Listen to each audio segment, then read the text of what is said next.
Hey YouTube, so I just wanted to come to tell you that it has been a year since I have combed my hair.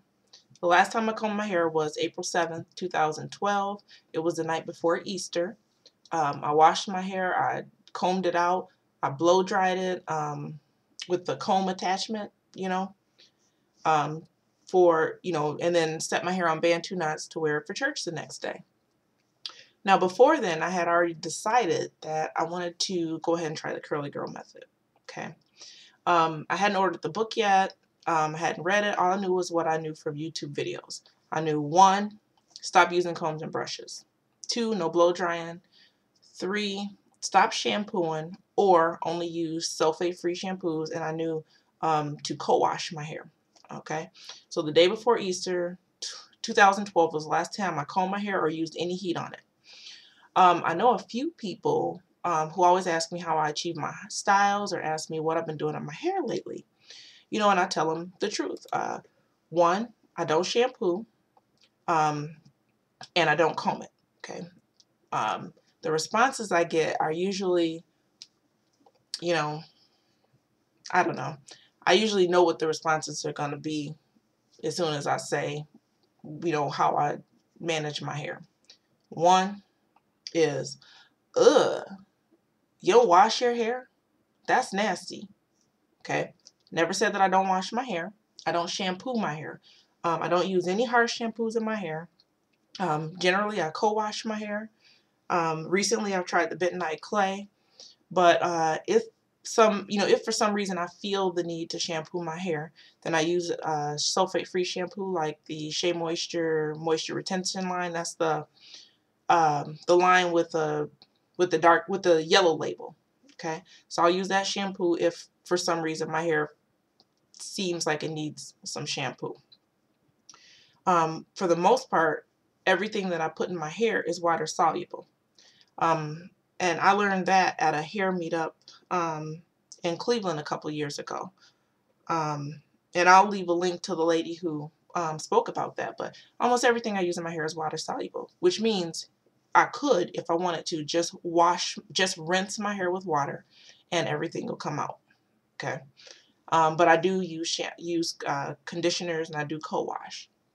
And my hair is cleaner than it has ever been. I don't have dandruff anymore. I don't have issues on my scalp. I don't have buildup on my scalp of any type. No product buildup on my scalp, no dandruff on my scalp. So, you can go without shampoo. Okay. You can go without shampoo if you needed to. Okay. The other response I get all the time is once I start explaining how I co-wash my hair is, oh, I can't wash my hair that often. It'll dry out. Okay. Think logically. The opposite of dry is wet. Okay. First thing you think about when you think about wet is water. Okay. Water moisturizes your hair. Okay. If you're not using harsh shampoos, if you're not using harsh chemicals that strip away the natural moisture, the natural oils from your hair, then you don't have to worry about your hair drying out. Okay. So if you wash your hair, wet it or whatever, add a moisturizer to it. If you want to add oil to seal it in, you shouldn't have a problem with your hair drying out. There are people for a million years who have been washing their hair every single day without their hair drying out. Okay. Think about it the other way. What happens to a plant if you never water it? Think about things like that, when you think about your hair drying out from washing it. Okay, that doesn't even really make sense, really. Okay, it dries out from harsh chemicals. Look at the back of your shampoo bottle. It probably has alcohol in it. It probably has sulfates in it or something like that. If those types of products aren't in your shampoo, then you can go without it drying your hair out. Okay. The other one that I get, and that's the one that I hate the most because, it's always the same. It's, whenever I talk about not combing my hair, it's, I got to comb mine. Now, you don't have to comb your hair. You definitely don't got to comb your hair. People have been going forever without combs. People have been there before there were industrial combs. What did people use back in the day? What did people use in the beginning of time? You know, they probably use their fingers, you know, and that's what I use. I use my fingers to detangle my hair. I use my fingers for everything. The only time that I use anything other than my fingers is when I need a straight part. If I need a straight part, I get a rat tail comb out, and I'll use the end of the rat tail comb if I want a straight part, something like that. And I never put the teeth in my hair. Okay. You can go without combing your hair. You know, if you think about it, for instance, like think about how a diamond can cut glass or a mirror. If the tool is harder than the surface you're using it on, it is likely that it can break that surface or damage it. Plastic combs, hard combs, especially metal ones, that stuff, when you're using that in your hair, it can damage your hair. The other thing is, think about when you're think about tangles, okay? If you're finger combing your hair, okay, and you have a couple sections of it, think about that as opposed to taking this section and using a brush on it and separating it into however many individual hairs you see right there. Okay, 1,000 individual hairs is going to be tangled a lot easier than if your curls are clumping together. Okay, they're not matted together, but they're clumping together. This is not going to get tangled as fast as individual little curls and loops. So everything behind not using the combs and brushes, leans towards your hair is going to be less tangled. You're not going to have a lot of the issues that you've had before. My hair is less tangled now than it has ever been the entire time I've been natural. Even when I was a kid.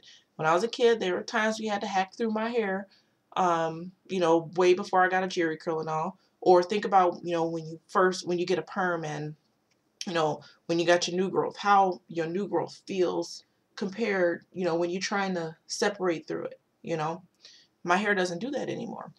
When I first became natural, I would have to put my hair away before I go to bed. I have to take it and braid it up or twist it or something, because otherwise I'm going to wake up and my hair is going to be matted to the point where it almost feels like it's going to lock in the roots. I don't have that issue anymore. I still choose to put my hair away at night, but I don't have to, And for anybody who's thinking about doing the curly girl method, I would say go ahead and try it. Definitely try it. It's possible to do it. Okay. I know some of that stuff seems impossible because you've been doing it all your life, but it is possible. And it is possible regardless of your hair type. I don't really do the hair typing thing, but if you were to type my hair would fall in the 4C category.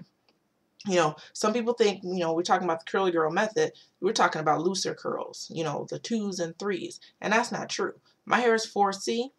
If I wash my hair and don't put any product on it and let it dry, what you're going to get is something that looks like the best way to describe it is the telephone cord has been stretched out and stretched out and stretched out.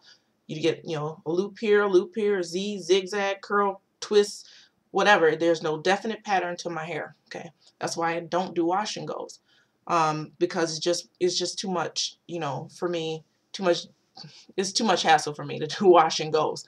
But my hair is 4C hair, and you can do the curly girl method with 4C hair. It's not going to change the texture of your hair. Don't think that you're going to do the curly girl method and you're going to start, just co-washing, and all of a sudden you're going to have looser curls or whatever. Your hair is going to still be whatever it was that grew out of your scalp. But it'll be a healthier version of it. You won't be breaking it. You won't be racking through your hair. You won't be drying your scalp out. So I hope this helps somebody. I'm not saying I will never, ever, ever comb my hair again in my life. I'm not saying I will never blow dry my hair. I will never flat iron my hair, but I don't have any plans to do it in the near future. So thanks for watching.